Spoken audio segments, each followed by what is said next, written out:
Right. Bismillah, alhamdulillah, salatu salamu rasulullah, assalamu alaikum wa rahmatullahi wa barakatuh. Welcome to our live Q&A session with Professor Mohamad Abdalla. Today we're very blessed to have him here to talk about this very important topic of death, funerals and inheritance with non-Muslim family. And it's a very complex issue around our death, their death, and how all those things work. And there will be opportunity at the end, inshallah, for you to ask questions, so make sure you have those ready. You can put your hand up if you want to ask them on the microphone, or type them up in the chat if you want to write up your question, and I'll read it out. But I'd like to hand over to Professor Mohamad Abdalla, and he can begin. We have a couple of questions that came in, which was why we have this topic. So we'll begin. Inshallah. Bismillah. All right, Bismillah, Alhamdulillah, wassalatu wassalamu ala Rasulillah, amma ba'd. Assalamu alaikum to the brothers and sisters, all of you, and thank you again, Sister Catherine, for organizing this session. And also, may Allah subhanahu wa ta'ala accept your fast. And if you have already experienced or prayed and made dua in Laylatul Qadr, may Allah subhanahu wa ta'ala accept, inshallah, from you. And if you are still yet to have Laylatul Qadr, may Allah subhanahu wa ta'ala give you the opportunity to be able to stand up in prayer and in dua, inshallah. So what I thought I'll do is present the various viewpoints of the scholars with a focus on the either consensus of Muslim Sunni scholars or the that are in Islamic Sunni thought. You need to appreciate also that there are issues that would have differing jurisprudential viewpoints. And so sometimes it may come down to personal circumstances as to which direction or which option you should take. And that's why, as something to remember about fatwa, a legal opinion that you seek about a particular issue, a fatwa is personalized. You can never seek fatwa. You can't just go online and look for a fatwa for your own personal circumstances. That's very important. When you are seeking a particular viewpoint, you should go to a learned scholar and present to them your circumstances in full, so they can give you an answer relevant to your own circumstances, and that's important.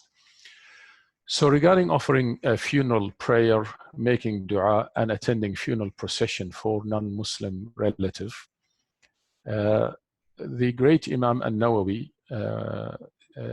who is well respected across the schools of thoughts, he said this. He said, as for offering funeral salah, prayer over a disbeliever, we're talking about the actual prayer now. The offering of the prayer or making dua of forgiveness is prohibited by the text of the Quran and the consensus of the scholars. So whenever you see there is consensus, it means there is no room for differing view here. Nobody can come and say, well, I think. There is no room for I think here. But also please remember, the cases in Islamic law where there is consensus are very few. It's very hard to get consensus on any issue, whether in legal matters or otherwise. It's hard to get consensus in one's household. But there are issues where there is consensus among Sunni Muslim scholars, which means that all the scholars from all the schools of thought agree on this point.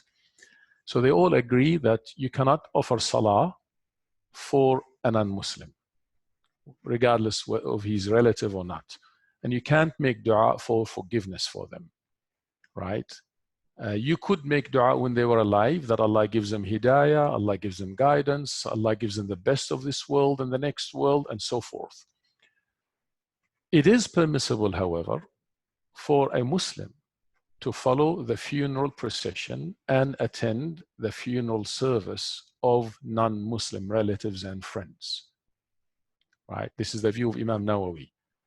But also the view, and Imam Nawawi is not seen as a conservative scholar as such, conservative in the sense of, ultra-orthodox, but he is seen as a mainstream. But then you come across the views of so-called more conservative scholars like Ibn al-Qayyim, who in his book, it's an excellent book which he wrote around the 14th century, known as Ahkam Ahl al-Dhimma, rulings relevant to non-Muslims living in Muslim lands. So converts really, or to non-Muslims. Then he talked about chapter on attending their funerals, where he says Muhammad ibn Musa asked, he said, I asked the Imam Ahmad bin Hanbal, the great Imam Ahmad, the founder of the Hanbali school of thought, does a Muslim or can a Muslim attend the funeral procession of a non-Muslim? And he said yes, right? And it becomes more so when this non-Muslim is a family member, right? So it is allowed to attend a funeral procession. It is allowed to go to a church or a synagogue to attend the funeral prayer, as long as you yourself are not taking part in the actual prayer, right? So I was in that situation once where I had to attend the funeral service of the father of a very close convert of mine in Brisbane. And it was a very difficult situation because this convert, he's from Papua New Guinea, living in Brisbane. And, you can imagine the struggle converts may have with some of their families. And now he was asked to attend, and he asked me, I said, of course you should attend, but you go with the right intention. That, Ya Allah, I am there so that I can show the mannerism and the character of Islam, but also so that hopefully my presence can be a means of people becoming more aware of Islam, and they can appreciate Islam and the beauty of Islam. And that, inshallah, might lead some people to break the stereotypes that they have often about Islam and Muslims. So I went and I attended. And when they do their prayers, I simply read Fatiha in myself, or I just, read Quran to myself and so forth, and made my own dhikr. Right. So on the question of following funeral procession of non-Muslim, some scholars said it's not allowed, right? But this is not the view of the majority of the scholars. Now, some said it's forbidden to follow the funeral procession of a non-Muslim or take part in their burial, even if they were relatives or neighbor, right? However, other Muslim jurists, as I mentioned, allowed following the funeral procession of non-Muslim relatives based on the narration of Abu Wa'il, who said, when my Christian mother died, I went to Umar, radiyallahu anhu, Umar the Khalifa, and informed him that Umar said to me, ride your animal and walk in front of the funeral, because that's his mother, Christian mother, right? So based on this narration, many scholars would say, yes, you should actually. But then this now depends on your personal circumstance. If you feel that, look, I just don't want to attend, and by not attending, it's not going to harm the relationship between me and my family, then that's fine. It's not an obligation that one should attend, but you need to weigh things.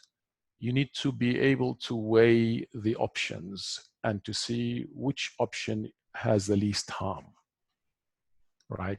Unto yourself, but also to really Islam, and of course to your family. And of course, as you can imagine, in these difficult times when we lose somebody, people are psychologically impaired and are very emotional, and we have to be very mindful not to hurt them further, right? Because it's interesting that in Islam, not only are we not permitted to unlawfully hurt people physically, but also morally and psychologically. And that's why domestic violence or intimate partner violence, in all of its definition, is prohibited in Islam, right? Psychological, financial, physical, emotional, and so forth.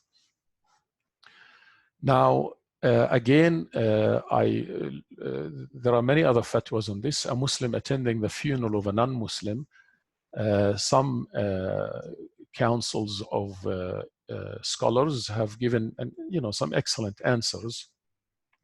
For example, I'll read you this answer. This is a young Scandinavian woman who embraced Islam 5 years ago, and she says, none of my family members are Muslim.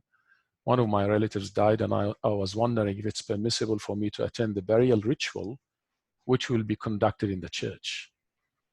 So the answer is that there is no legal impediment, meaning there is no legal objection to you attending your non-Muslim friends and relatives' funerals. And then they cite what I mentioned already. Imam Nawawi said in his book Al-Majmu', it is not disfavored. It is not a disfavored act for a Muslim to attend the funeral of a non-Muslim relative. And this was also stated by Imam Shafi'i. So also, but then they add, they also attending the funeral of a relative, even if he is a non-Muslim, strengthens the ties of kinship, which is commanded by Islam. It is also important to attend the relatives' funerals as a token of refined manners, good relationship with others, loyalty and love towards family. Likewise, they say attending the funeral of your relative would increase respect and admiration for Islam in your family and would give them a positive impression that Islam promotes coexistence and harmony. Da da da da. So they just go on. So you can see how here these group of scholars are looking at the broader social benefit, right? And that's why it's important whenever we make decisions that may have an impact on others, that we think about them carefully, and we must not be self-centered. Even though sometimes it may be uncomfortable for us, as long as it's within the confines of that which is halal and lawful, it may be still uncomfortable for us, for example, to go to attend a funeral of a non-Muslim relative. It may be uncomfortable. You might feel, but if there is greater good and greater benefit, and given that, alhamdulillah, there are scholars who say it's not haram, then you need to weigh these options, right? You need to think about that. In response to a similar question, the European Council for Fatwa and Research, which is an important council because they look at issues relevant to us as Muslims, whether converts or born Muslims, within a European Western context. Maybe some other sessions we can talk about, we can do an introduction to Sharia and jurisprudence, fiqh, and talk about a branch of jurisprudence known as fiqh al-aqalliyat, jurisprudence for Muslim minorities or Muslims living as minority communities. It doesn't mean it's a new set of laws for Muslims that is different to Muslims elsewhere, but it does mean that certain laws and regulations need to be understood and interpreted within the context of minority Muslim communities. And we can talk about that maybe another time. So in response to a similar question, the European Council for Fatwa and Research said, Islam orders that parents be treated kindly and graciously even if they are non-Muslims. And they provide the verses of the Quran to reflect that. Then they say the obligations of kindness and good relation is emphasized on the occasions of joy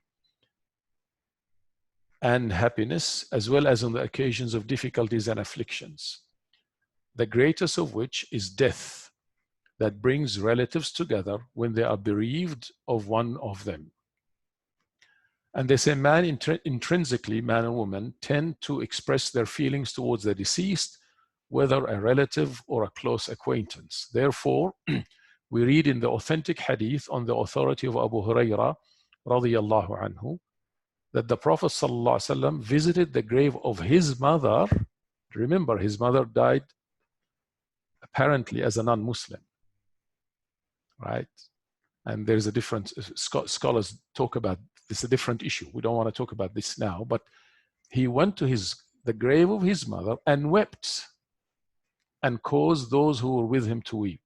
And he said, I asked my Lord to allow me to ask forgiveness for her, but he refused to give me permission.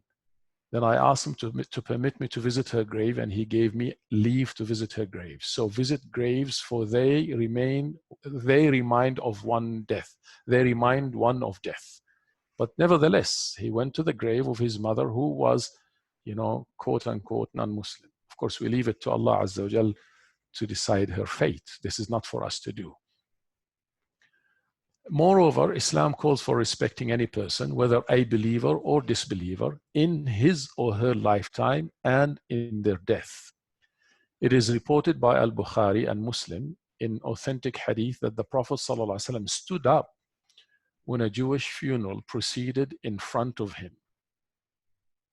Somebody informed him that the dead person was a Jew. He replied, "It is a soul." Right? It is a soul. Right? So now the soul of a father, a mother, or a close relative is entitled to more respect.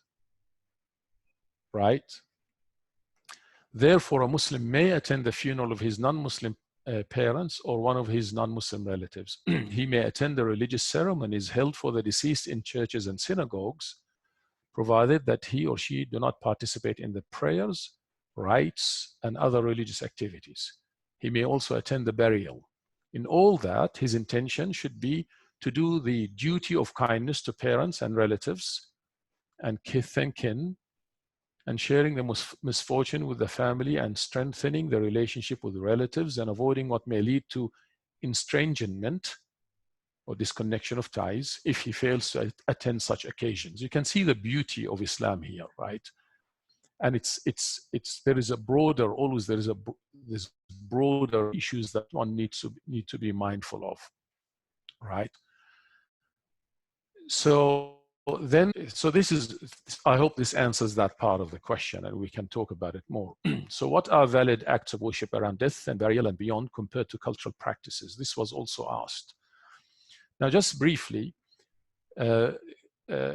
things that are allowed, for example, generally, and I've given an entire lecture on this some time ago at the Marian Mosque, Sister Catherine, on organ donation, because that's another issue. And we won't talk too much about it, but generally organ donation is allowed in Islam, right? So if somebody dies, a relative, then the question of organ donation, that's allowed.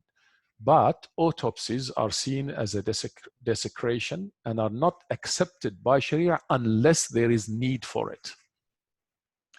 And often, if there is therefore medical reason for autopsy or a criminal reason to determine the cause of death, right, then autopsies are allowed, right? And this is something we need to negotiate with the hospital and the authorities. And if there is no need, if the cause of death is known, then there is no need for autopsy, and it's better that there is no autopsy done, right? Cremation is prohibited,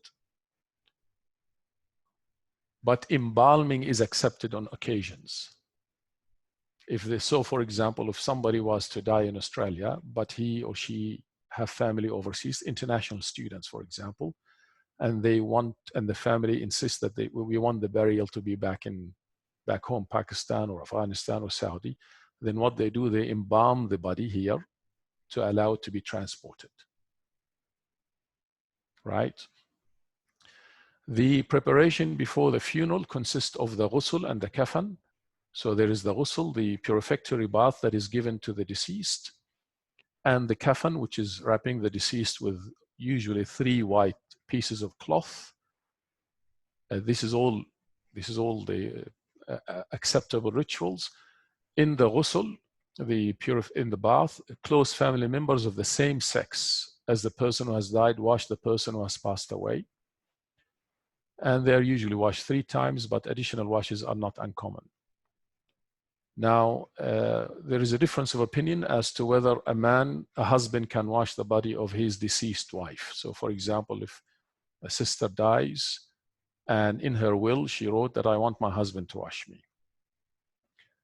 According to 3 schools of thought, except the Hanafi school of thought, according to the Maliki, Hanbali, and Shafi'i, it's permitted,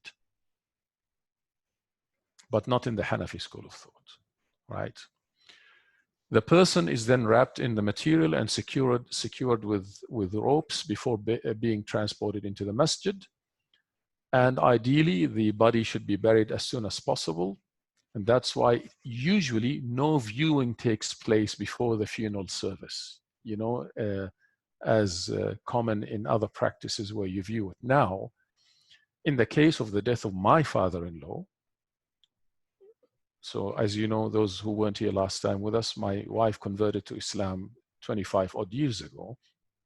Alhamdulillah, her father, Keith Macaulay, converted to Islam very short, a few months before he passed away. And her mom converted to Islam and her sister, alhamdulillah. When he passed away, I wanted people to see his face, especially his non-Muslim, his family and friends. There were about 70 of them who turned up to the masjid. And we can talk about that later if we need to. Because I wanted them to see how beautiful his face was and the smile that was on his face, right? And so though it's not the thing to be done, but there is nothing that prohibits it as such, right? And so if necessary, I did it for da'wah purposes, right? Sometimes people, after the burial, they have food, you know, food is served. Is that a cultural practice or is that a religious practice? Feeding the family of the deceased is actually a sunnah. It is part of the tradition of Islam that because the family of the deceased are often, you know, they are, as you can imagine, are in a very sad emotional state. And so they may not be cooking or looking after their health in terms of eating and stuff. And so families and relatives bring the food. That's fine for the first 3 days, right? But then it becomes problematic when we begin to have anniversaries, you know, 10-day anniversary, 30-day anniversary, or 40-day anniversary, or 1-year anniversary of the deceased. All of these are cultural practices, are not Islamic as such, right? Again, coming back, in the case of the death of my father-in-law, I invited all the 70 non-Muslim family and friends to come to our house. Why? Because I knew that the community will be bringing food, and I wanted them to see the generosity of the Muslim community. And they did. And the impact you can't imagine how that was so much impactful. People couldn't believe it. This is what is done when a Muslim dies. We said, yeah, absolutely. And the food kept coming and coming and coming, right? And people were serving. And I recall my wife's uncle, who is not a Muslim yet, may Allah give him hidayah, but he was one of those staunch, you know, he's not a Christian as such. You know how it is. Some are not Christians. Those brothers and sisters joining us from America, Christianity in Australia is not as strong as it is in the USA, right?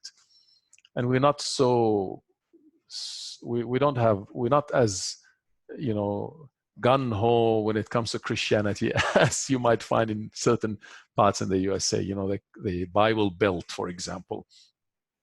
So my wife's uncle was of those people who was very reserved, you know.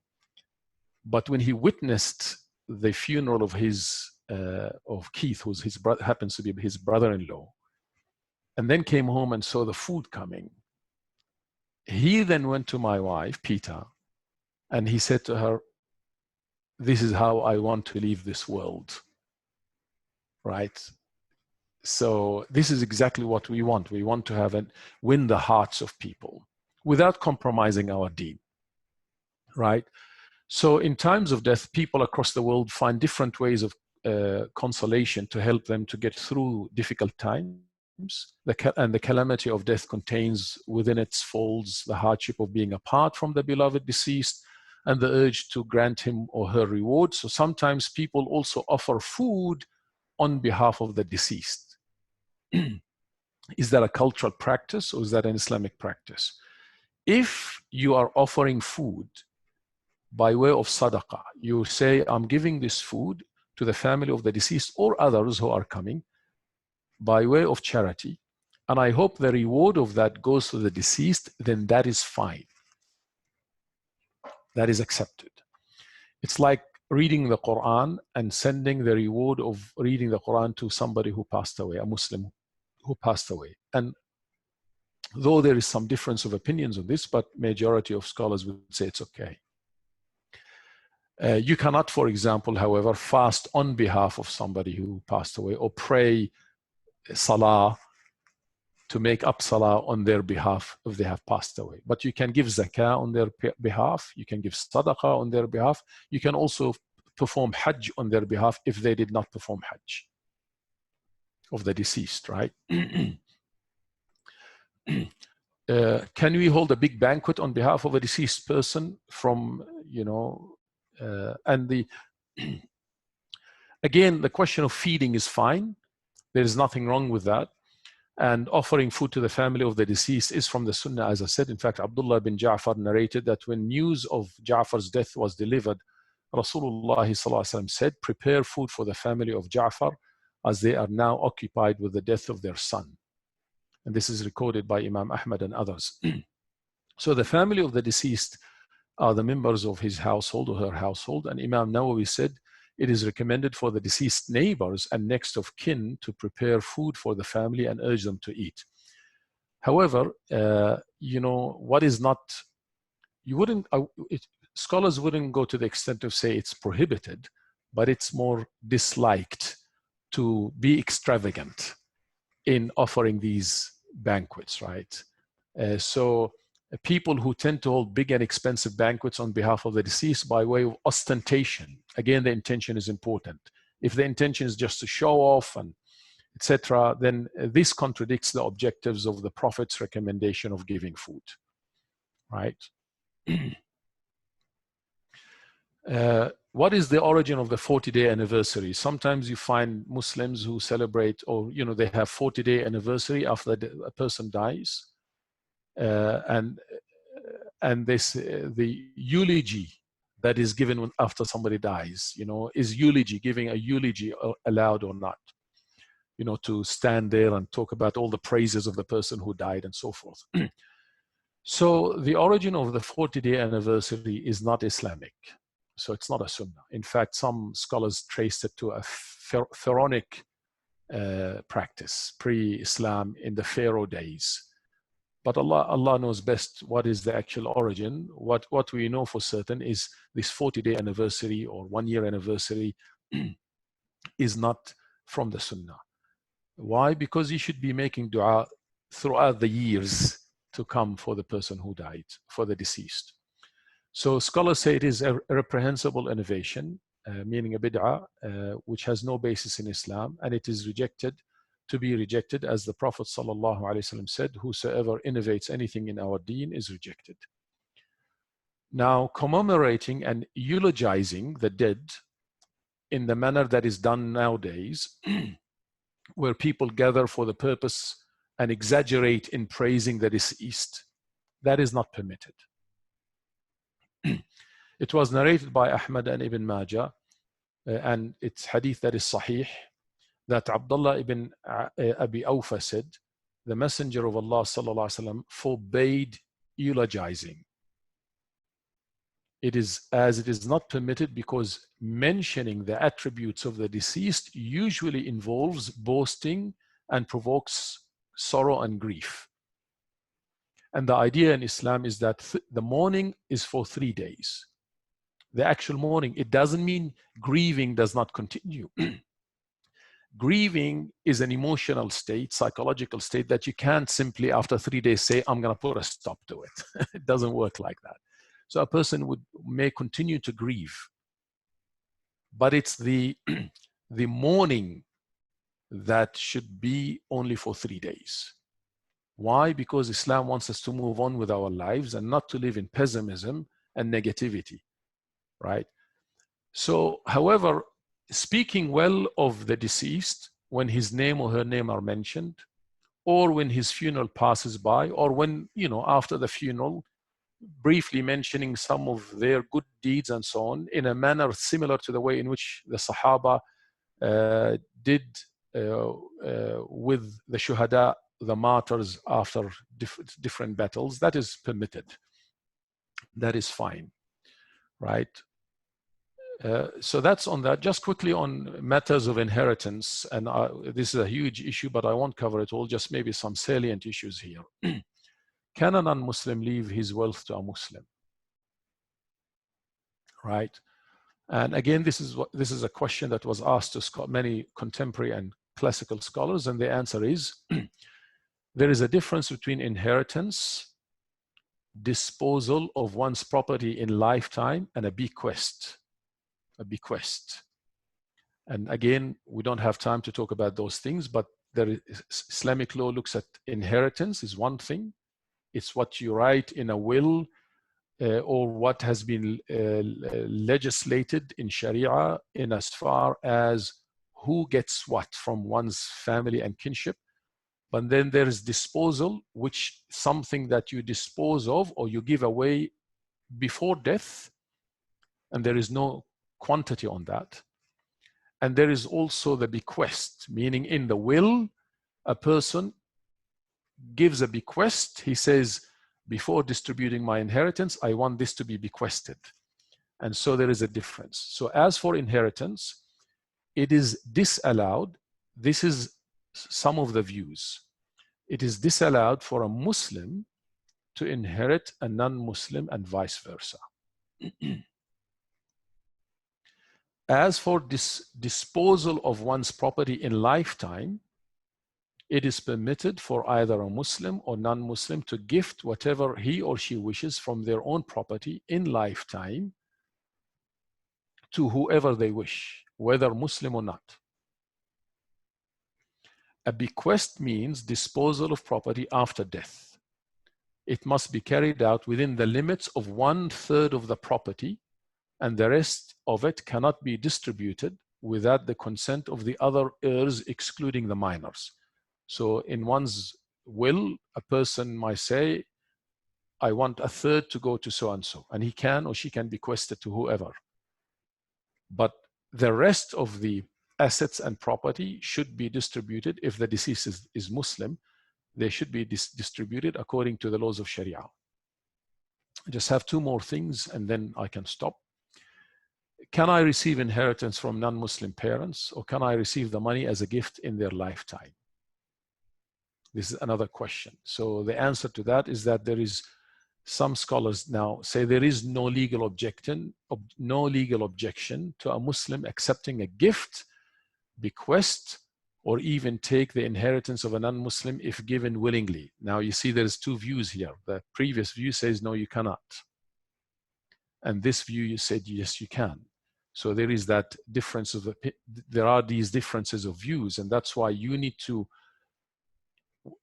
if you are in that circumstance, you need to go to a local scholar that you can trust and explain to them your circumstance in full, the circumstance of your family, the relationship that exists between both, and your own financial circumstance, because you might be in dire necessity at the time financially, right? And that might be something that is going to help you, especially if, and that could be the case, somebody who's a new convert and they are in such dire financial necessity that if they don't receive this inheritance, for example, or somebody was to say to them, no, you can't receive it, may Allah forbid, that may cause them to leave Islam, maybe.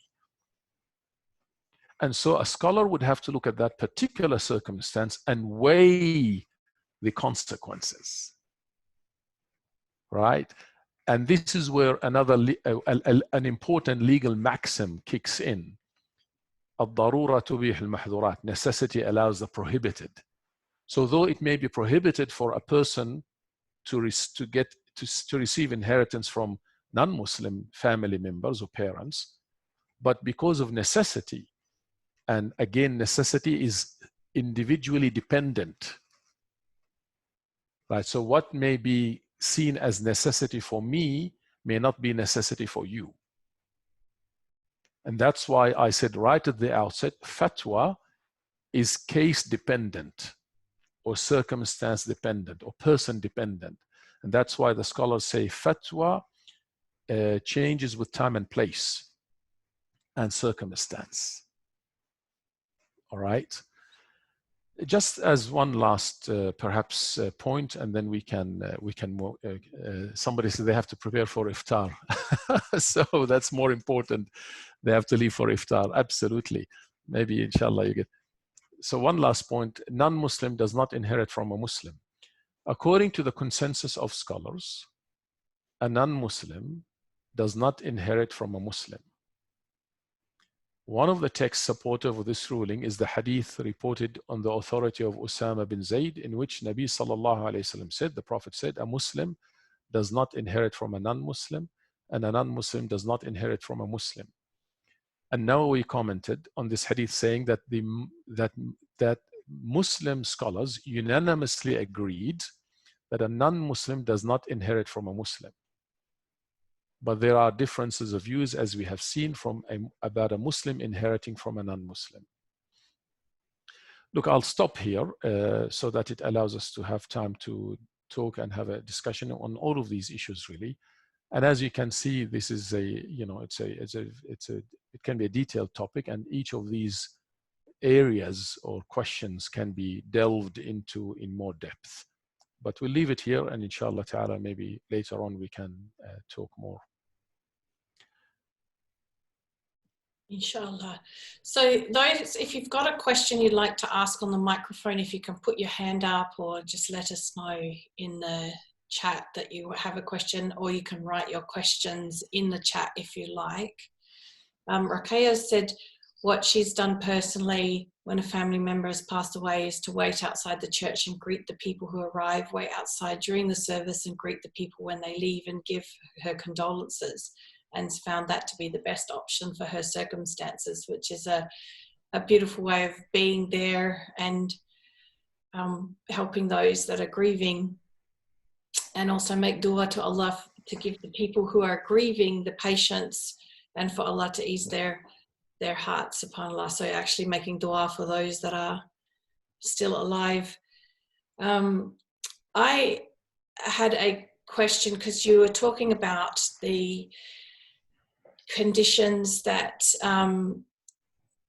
your circumstances may provide to make exceptions to the rule in terms of inheriting from family.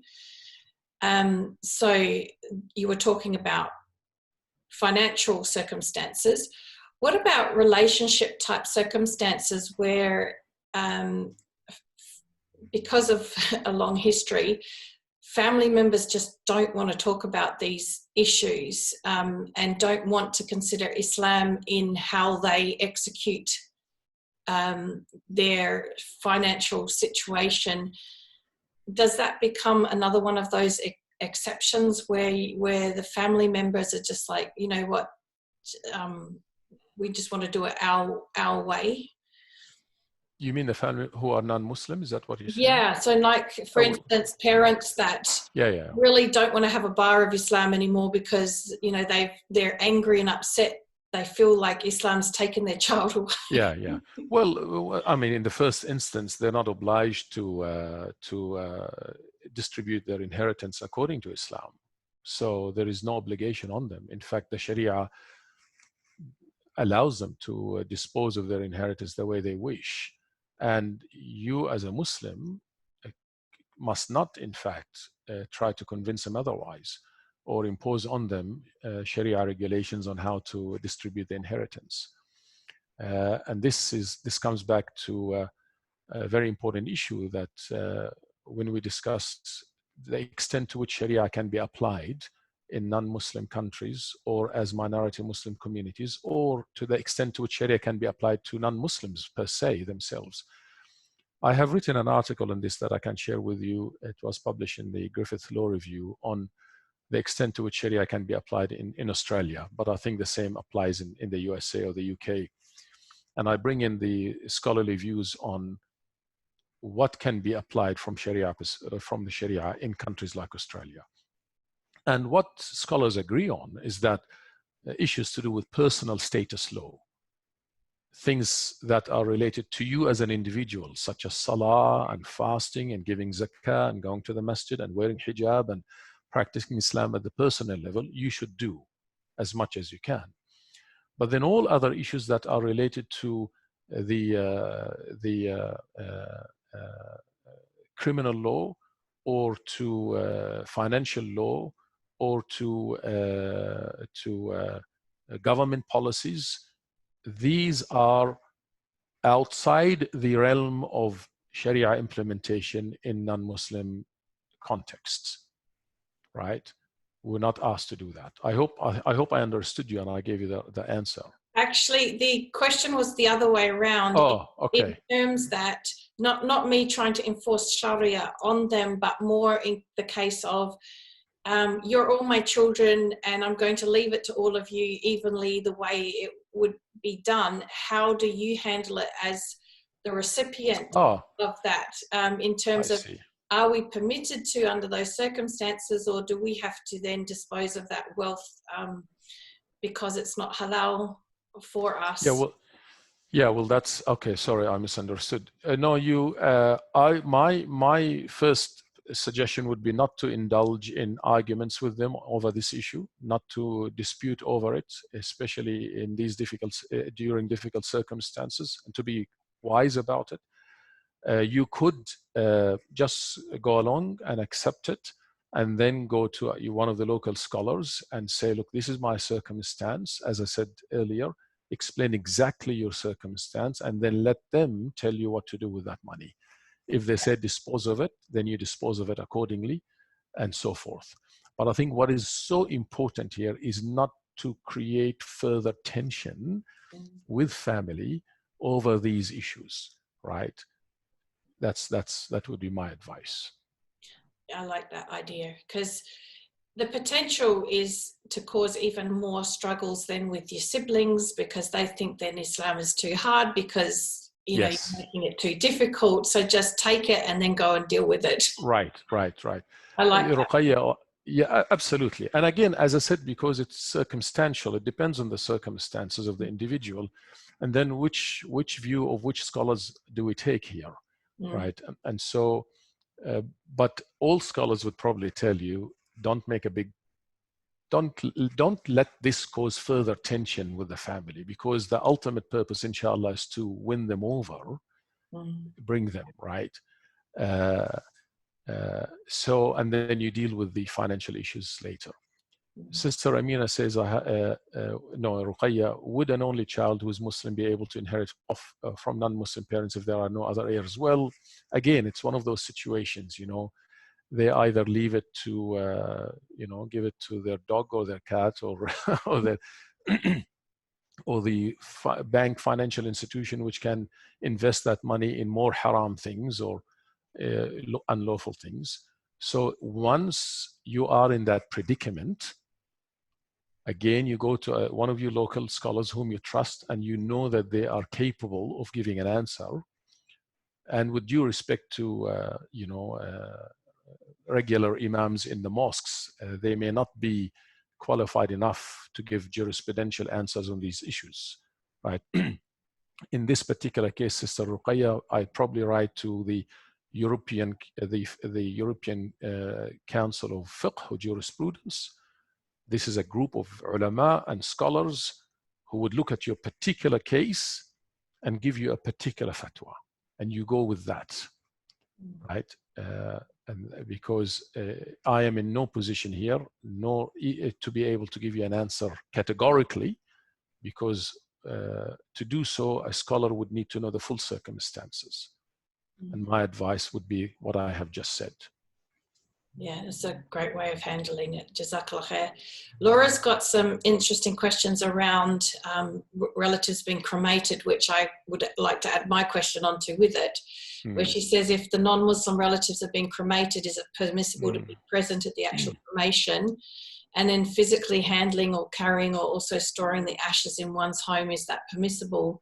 And I would like to add on my question, which is about cremation as well, is as the eldest child, if your parent has put you as the one to organize things for them and they have said in their will they want to be cremated, are you permitted to be a part of that process, or do I need to get my siblings to be responsible for that? Yeah, very difficult questions on the question of cremation. We know definitely cremation is not allowed in Islam.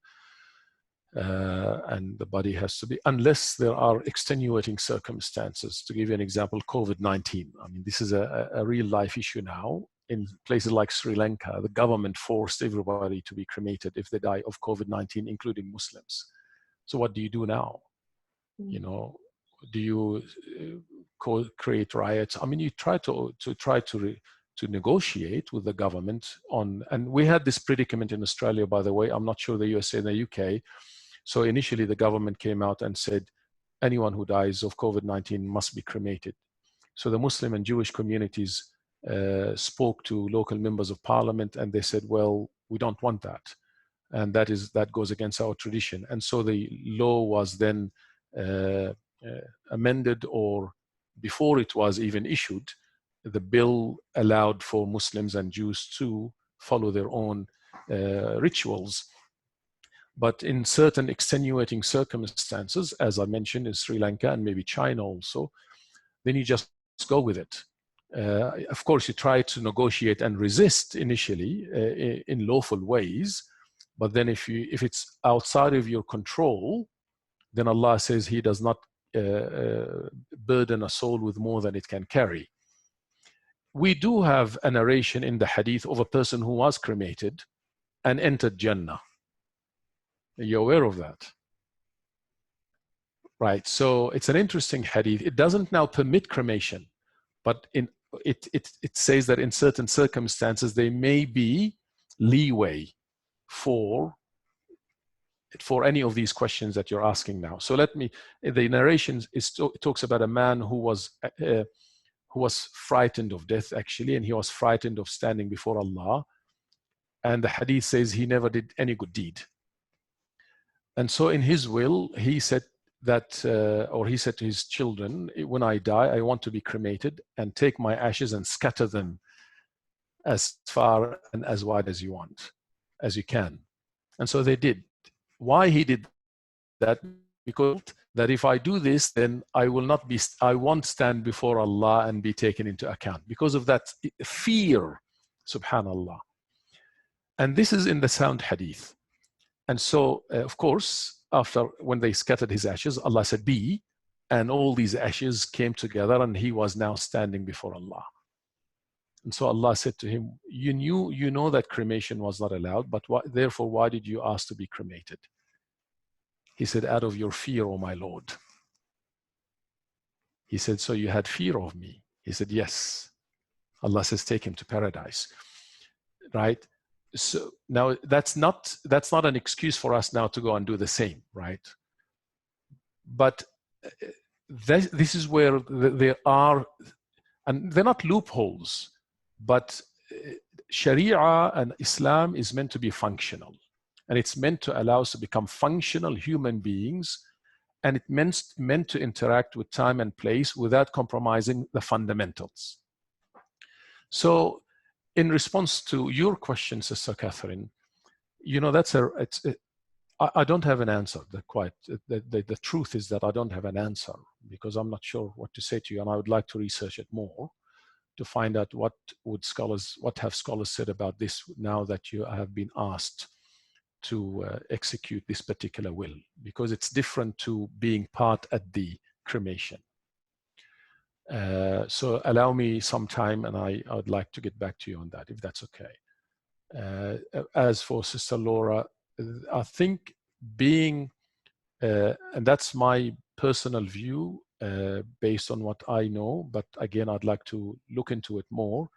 I don't think there will be, again, differences of views on whether you should be able to go to a cremation or not. There will be differences of views. My personal take would be, if it's going to serve those higher interests that we spoke about earlier, then attending the cremation is no different than attending perhaps a church or a synagogue, right? As for handling the actual ashes and so forth, I don't know. I'll have to get back to you on that. It gets quite complicated, doesn't it? Yeah, because when you were talking about wills and things, the other thing that came to my mind was, that's always been on my mind, is if you're are not, your family is all non-Muslim, and there's no extended family of the children's dad's side.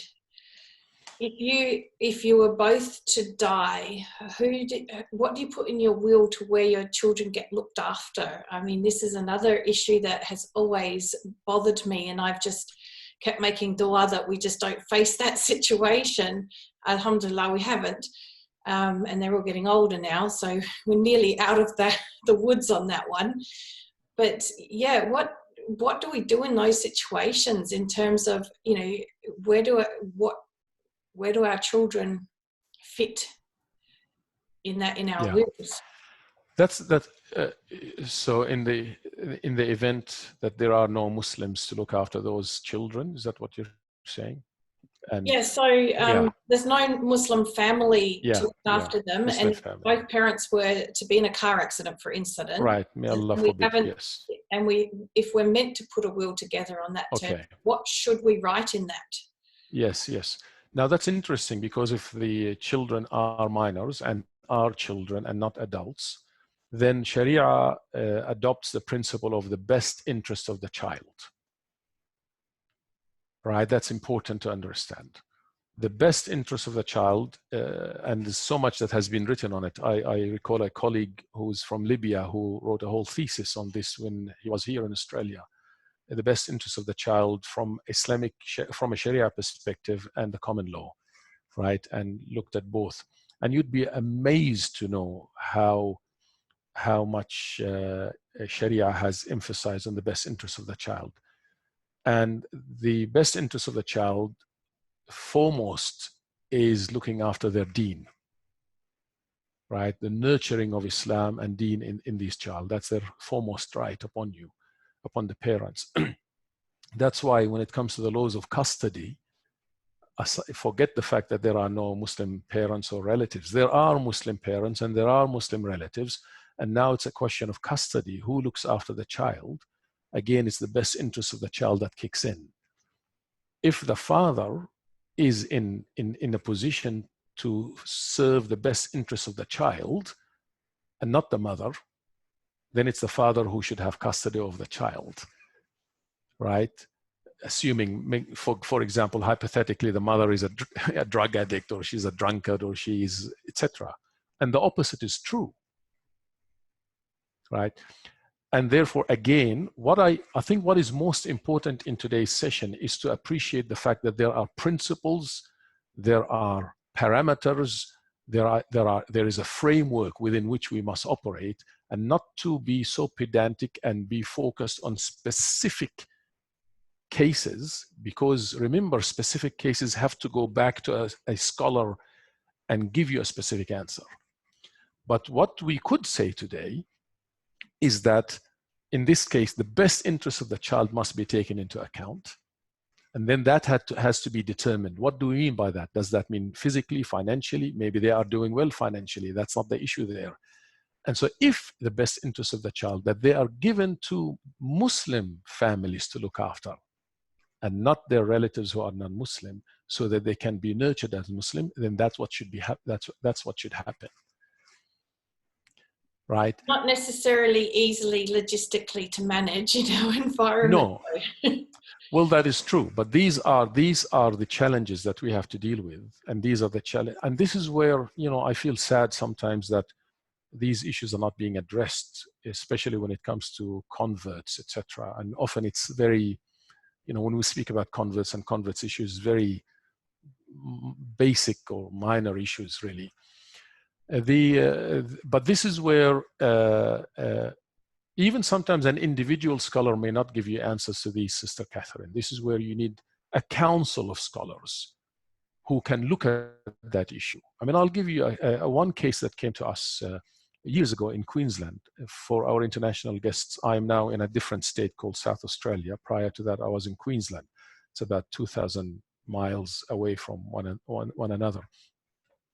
So a sister who had converted to Islam, but of course she was already married and she had 3 children before conversion. Now she converted to Islam and the husband is not a Muslim, right? And before coming to the Council of Imams in Queensland, she tried to do it on her own, and she sought advice from individual Muslims. For, I can't recall whether 3 years or 5 years, she slept in separate rooms from him, right? Because he's kafir, he's non-Muslim, the husband, and she's Muslim. And you know, you could imagine how difficult life was, and he'd still function as a non-Muslim, bringing the pork and the alcohol and so on, and she wouldn't, until it came to a breaking point. You can't maintain a functional relationship like this. And she has children. So she comes to the Imams and says, what do I do here? Now, the general position is a Muslim woman cannot marry a non-Muslim man, right? But she says, if I was to leave now, I know I will lose my children. Or if I was to leave now, there may be no opportunity for him to know more about Islam. So it's not black and white, as Sister Laura says there. You know, the reminder is that the Sharia is so intricate and not just black and white. So what do you do in that situation? We were puzzled as Imams. And so we wrote to a Mufti outside, who then wrote back and reminded us of the work of a 14th century classical Muslim scholar who addressed this issue and said there are, I can't recall exactly, but 14 cases where a Muslim woman may be able to marry a non-Muslim man. Right? So this might be one of those circumstances. What we need to remember is, and this is the challenge I find when I go to Islamic schools and look at the way they teach Islamic studies. I have reviewed at least 5 large Islamic schools. And what we have found is that when you teach children, just like when you teach adult, prescriptive Islam, this is halal, this is haram, you can do this, you can do that, and not give them the framework in which they can operate within, and educate them about the principles and the maxims and the higher objectives of Islamic law, then life becomes very constrained. And you won't be able to operate in life. And we don't want that. We want you to realize that, hold on, if I come across a situation, how do I look at this broadly? And who do I go to now to give me answers? I think that last part of your statement is the hardest one. Who do you go to for the answers? And I think that's where we get stuck so often, because we don't find people to give us these good answers. That's why we're so blessed to have you explain all of this to us, subhanAllah. I'm very aware that we're reaching the end of our time. I just wanted to check in with everybody. Has anyone got any question that they haven't had answered, or anything that they've been left with that they would like addressed before we wrap this up? I hope I didn't make it more confusing for people, that's all. Amy, you've got a question? Please get on the mic and ask. It'll be quicker that way probably than trying to type. Okay. You mentioned that you attended, oh, do you hear me? Oh, yes. Yeah. That you attended or you supported a convert from Papua New Guinea. Hmm? Yes, yes. Yeah. I'm not too sure if it's similar to the traditions that how do you deal with, like, how does a convert deal with attending a funeral where there's traditional practices? Like, for instance, the funeral lasts up to 5 days, minimum 3 days. There's the deceased body that stays with the family, or a meeting house of some sort. And then just the flow of, because, you know, so that the family members, friends, tribesmen can come and then pay their respects, grieve with the body, share memories, and then all the way up until the body is, you know, put in the ground. Like, yeah, subhanAllah, because you just mentioned the Papua New Guinea, so I thought maybe it's similar. Thank you, Sister Amy. He was a Christian, this Papua New Guinean person, the brother was, of course, a convert, but his father was a Christian. So it was a funeral prayer at a church. So it wasn't indigenous or cultural in that manner. But regarding that question that you've asked, I would probably argue that given what we have said so far, you do, if a person is in that predicament, they do attend those indigenous funeral processions, and as long as they don't take part in the actual prayers and do not take part in actual rituals that may contradict the Islam. But if it's to be there and to give support and to show that you are with the community and with the family and with the relatives, and I'm sure, you know, if you're standing there with your hijab, and people will see this is a Muslim who understands, as long as we do not get involved in the actual prayers, as I said, or the actual rituals. So I don't see a problem with that. Surely there will be scholars who will disagree with this viewpoint. But again, it's one of those issues that there will be differences of views on that point, and it will come back to your circumstances and how you can handle it. If you feel that not attending, or just attending once, not attending the rest, is not going to damage the existing relationship with family, then that's fine. If it is going to create further tension and further damage, then you would have to reconsider that position. Okay, Jazakallahu khairan, alhamdulillah. Wa iyaki. Yes, so some really awesome questions. Anyone else? Speak now or forever hold their peace, as they say.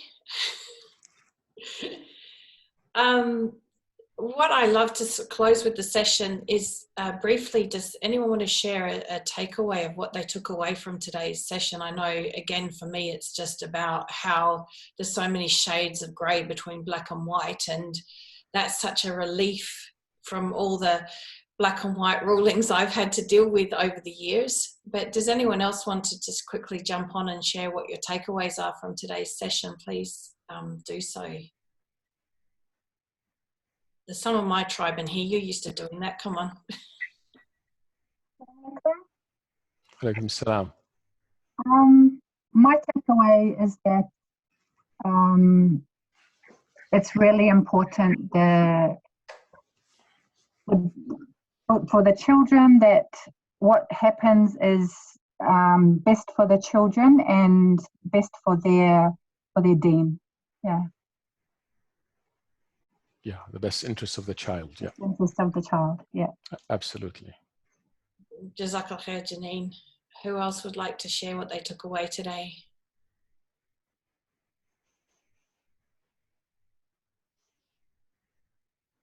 Anyone?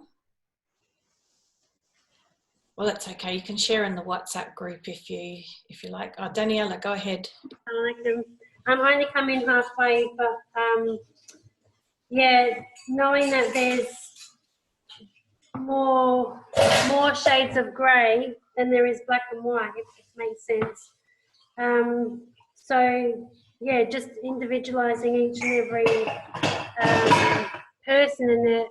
Sorry, there's people doing dishes in the background here. Which is a great help, alhamdulillah. But yeah, so just individualising that, and yeah, alhamdulillah. I don't know if that makes sense. Yeah, it made a lot of sense. So what might be useful in the future, Sister Catherine, is, as I said, maybe a series of sessions on introduction to Sharia, the meanings, the objectives, the scope, the difference between Sharia and jurisprudence or fiqh, the higher objectives of Sharia, so that people could see the vast wealth that we have, and that, you know, so that we're not stuck in this black and white mentality, but to appreciate the magnificence of our tradition. Yeah, and fundamentally, the whole point is to allow us to become functional human beings on this earth. So the Sharia is not meant it's not meant to make our lives miserable, but it's meant to allow us to become functional in ways that are pleasing to Allah subhanahu wa ta'ala, and in ways that allow us to contribute to whichever place we are in. So who's for that? Just type yes. I think that sounds excellent. Laura says, I've not been able to get such an expansive explanation. Oops, it's disappearing up the screen. Of all the different viewpoints before this. It's always been, no, it's all haram, or no, it's all halal. Thank you for providing this platform. Professor, you mentioned a book by Ibn al-Qayyim about Muslims living in the minorities. Could you please repeat the name of the book? Jazakallah khairan. The book is called Ahkam Ahl al-Dhimma, rules regarding to the people of Dhimma. People of Dhimma meaning, in this case, non-Muslim minorities living in Muslim contexts. So I beg your pardon, it wasn't meant to be Muslims living minorities. So it's Ahkam Ahl al-Dhimma, rules pertaining to the people of Dhimma, meaning non-Muslims living under Muslim majority context. But in that book, he does touch on some of the issues that we raised. There are other books that have been written specifically to address Muslim minority communities, more contemporary books. And maybe I can send a reference to the references to Sister Catherine, so you can have access to those. That sounds excellent. And it looks like it's a resounding yes to what you suggested. So you can just tell me what dates you want to do it, and we'll set it all up for you. This is about the... yes, awesome. The way to understand Sharia as how it fits into our life. That was my layman's interpretation of what you said. Yeah, absolutely. No, I'll leave it with you, and then we'll have to do a few sessions on that. So I probably think we might have to do at least 6, perhaps, sessions, minimal. Well, if you let me know when you're available to do that, then I'll just set up with everybody to know where and when to show up. Rakia says, in Islam, there is always a way around things that allows us to keep things and do things that are still pleasing to Allah. That's right. It's about being able to think about it creatively, isn't it, within the rulings? And yeah. Sorry, on that point, just remember one thing. Whenever there is explicit, clear-cut evidence in the tradition, in Quran and the Sunnah, about a certain thing, such as Salah, fasting, Zakah, Tawheed, there are multiple explicit proofs in the Quran and the Hadith about these things. Whenever there is an explicit evidence about something, you will not find rooms for interpretation there, right? Whenever there is non-explicit or ambiguous or unclear evidence, the evidence is there, but it's open for interpretation, you will always find differences of views on that, right? And that's important. So the fundamental tenets of Islam, at least we're speaking about Sunni Islam here, fundamental tenets, Tawheed and Salah and Zakah and fasting, there are no differences of views on that, right? So take Salah, for example. All the schools of thoughts agree on that 85% of what you should do in Salah, because there is evidence. The difference is on about 15%, and they are related to issues that are considered as branch issues, not substantive issues, right? So therefore you are right, Islam, and it's meant to be, because the claim, and it's a right claim, that Islam is universal for all times and places. And that's why fiqh, jurisprudence, is meant to engage with time and place. And this is counter to the Orientalist criticism of Islam, that it's rigid and it's stuck in the 7th century. That's a lie, that's false. And we can clarify all of that in that course, inshallah. I think one of the big takeaways from just the couple of sessions that we've had is that when we embraced Islam, we embraced something beautiful, but then somewhere along the line it went off the rails, and coming back to hearing your explanations actually reconnected us to the beauty of Islam that we first discovered. So Jazakallah khair for giving us this platform to reconnect with what it was that we embraced in the first place. Alhamdulillah. Daniela had a difficult situation when her mum died, and the local imam helped. So I'm really glad to hear that, Daniela. Daniela's here in Adelaide, so it's one of our locals. Alhamdulillah. Nice, very good. Good to know that we've got some imams here that can help in those times. Jazakallah khair. This has been an amazing session. I think everyone would agree with me on that. And we'll just work out when you can start doing that series of sessions, inshallah. I think that would be absolutely fantastic. Jazakallah khair for suggesting it. Awesome. Thank you very much for Jazakallah khair for hosting us. And thank you, brothers and sisters, for listening. Yes. So, subhanakallahumma bihamdika ashhadu an la ilaha illa anta astaghfiruka wa atubu ilaik. Assalamu alaikum wa rahmatullahi wa barakatuh, everyone. See you in our next session, inshallah. Assalamu alaikum.